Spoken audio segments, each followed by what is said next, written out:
Alright, y'all, so I'm back with another Bible reading. I'm kind of tired right now. It's pretty early in the morning, but I just wanted to get this out the way real quick. So I'm on 2 Samuel 7 to Samuel 8, page 260 to 261, and I'm just going to start reading right now.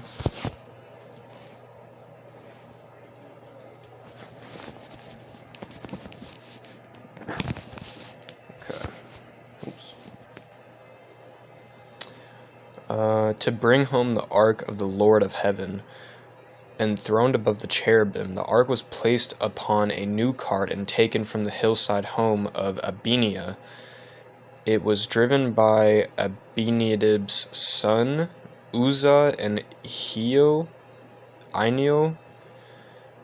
whatever that name was, Ahio, was walking in front and followed by David and the other leaders of Israel, who were joyously waving branches of juniper trees and playing every sort of musical instrument before the Lord.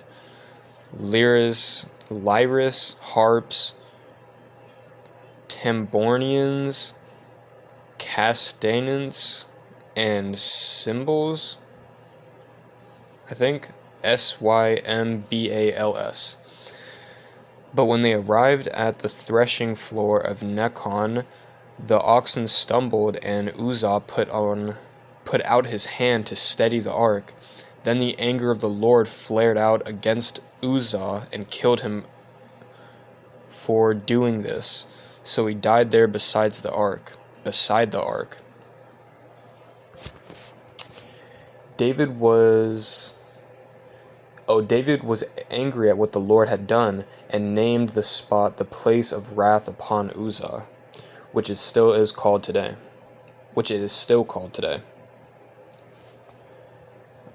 David was now afraid of the Lord and asked, "How can I ever bring the ark home?"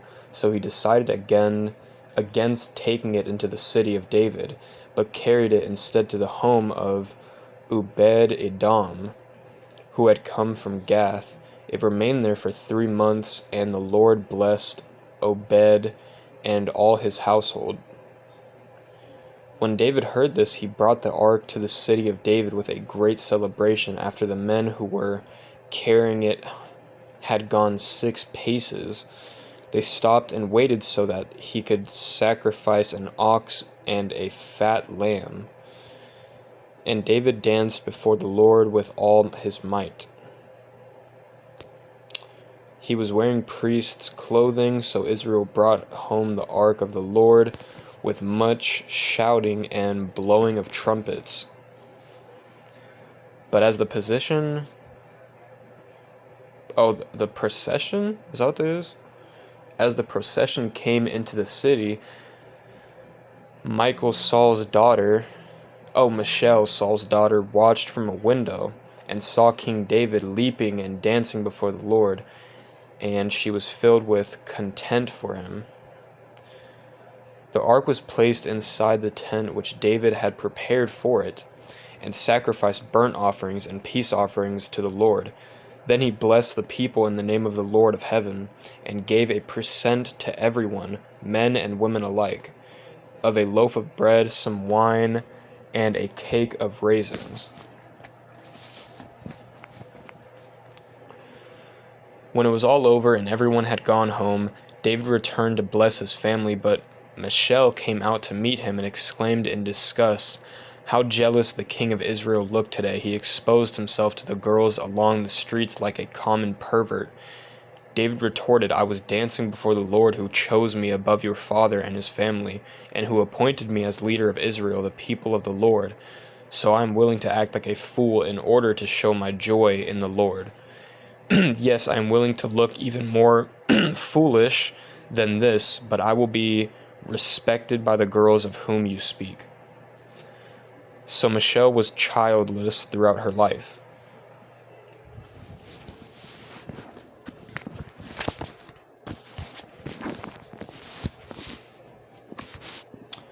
When the Lord finally set peace upon the land, and Israel was no longer at war with the surrounding nations, David said to Nathan, the prophet, "Look, here I am living this beautiful cedar palace. Oh, living in this cedar palace, while the ark of God is out in a tent."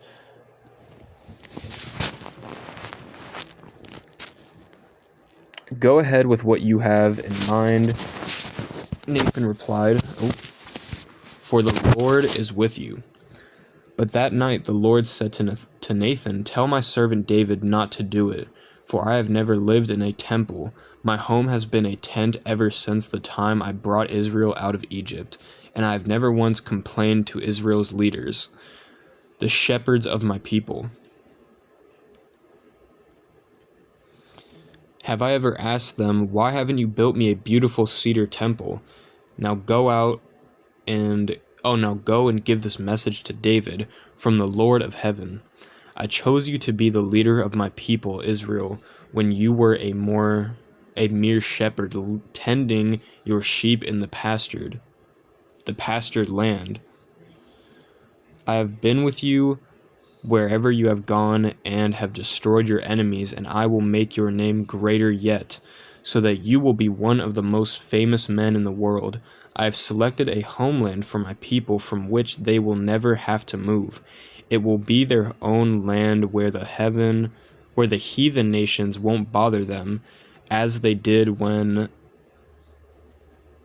the judge ruled over my people. Oh, as the judges ruled my people."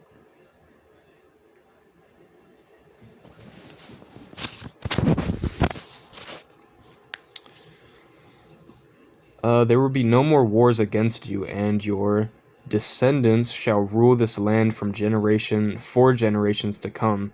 For when you die, I will put one of your sons upon your throne, and I will make his kingdom strong. He is the one who shall build me a temple, and I will continue his kingdom into eternity. I will be his father, and he shall be my son. If he sins, I will use other nations to punish him. But my love and kindness shall not leave him, as I took it from Saul, your predecessor, I think. Your family shall rule my kingdom forever." So Nathan went back to David and told him everything the Lord had said. Then David went into the tabernacle and sat before the Lord and prayed, "O Lord God, why have you showered your blessings on such an insignificant person as I am? And now, in addition to everything else, you speak of giving me eternal destiny. Such generosity is far beyond any human standard. O Lord God, what can I say, for you know what I am like? You are doing all these things just because you promised to, and because you promised to, because you want to, sorry. We have never heard of any other God like you, and there is no other God."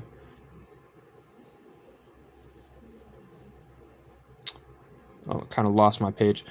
"What other nation in all of earth has received such blessings as Israel, your people, for you have rescued your chosen nation in order to bring glory to your name. You have done great miracles to destroy Egypt and its gods. You chose Israel to be your people forever, and you became our God. And now, Lord God, do as you have promised concerning me and my family, and may you be eternally honored when you have established Israel as your people and have established my dynasty before you. For you have relieved to me, O Lord of heaven, God of Israel, that I am the first of a dynasty which will rule your people forever. That is why I have been bold enough to pray this prayer of acceptance. For you are indeed God, and your words are the truth. And you have promised me these good things, so do as you have promised. Bless me and my family forever. May our dynasty continue on and on before you, for you, Lord God, have promised it." After this, David subdued and humbled the Philistines by conquering Gath, their largest city. He also devastated the land of Moab. He divided his victims by making them lie down side by side in rows, 2/3 of each row, as measured with a tape.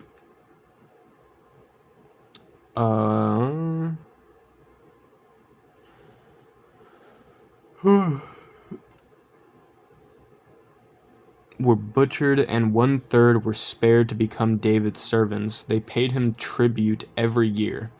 He also destroyed the forces of King Habuelzar, son of Rehob, of Zobah, in a battle at the Euphrates River, for whatever that name is, had attempted to regain his power.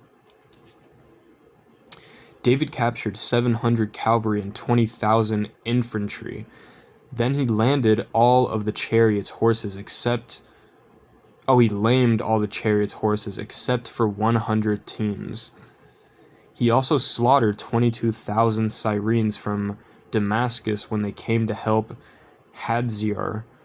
David placed several army garrisons in Damascus, and the Syrians became David's subjects and brought him annual tribute money. Ooh.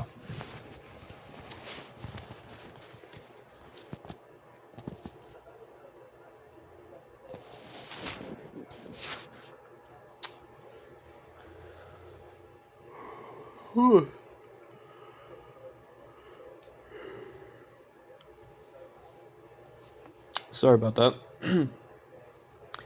So the Lord God gave him victories wherever he turned.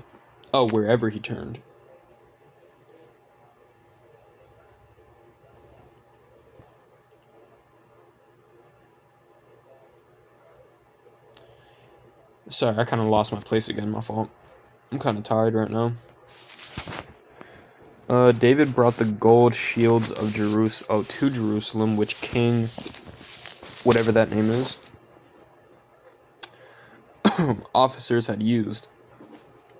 He also carried back to Jerusalem a very large amount of bronze from Hadzar, cities of Beth and Berithia, which when King Toya of Hamrath heard about David's victory over the army of Hadirs, whatever that is, he sent his son Joram to congratulate him, for Hadadzir and Toi were enemies. He gave David's presents and made silver, gold, and bronze.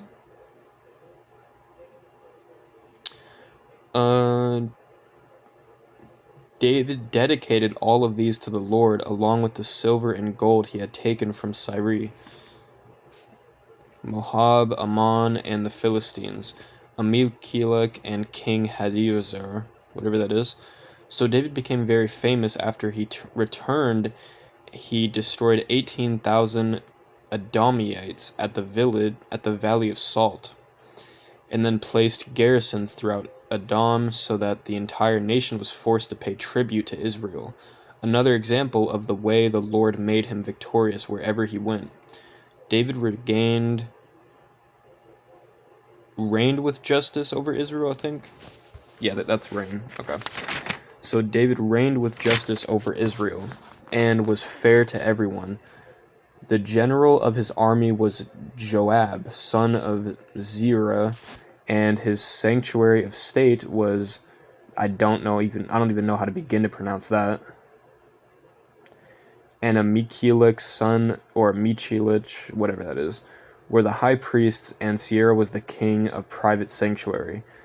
Again, another name I don't know, was captain of his bodyguard, and David's son were his assistants.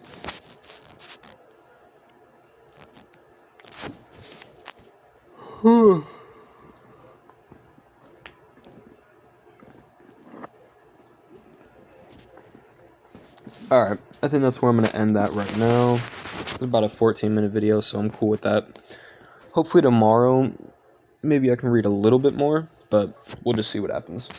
So, thank you guys for watching. God bless you guys, and peace out.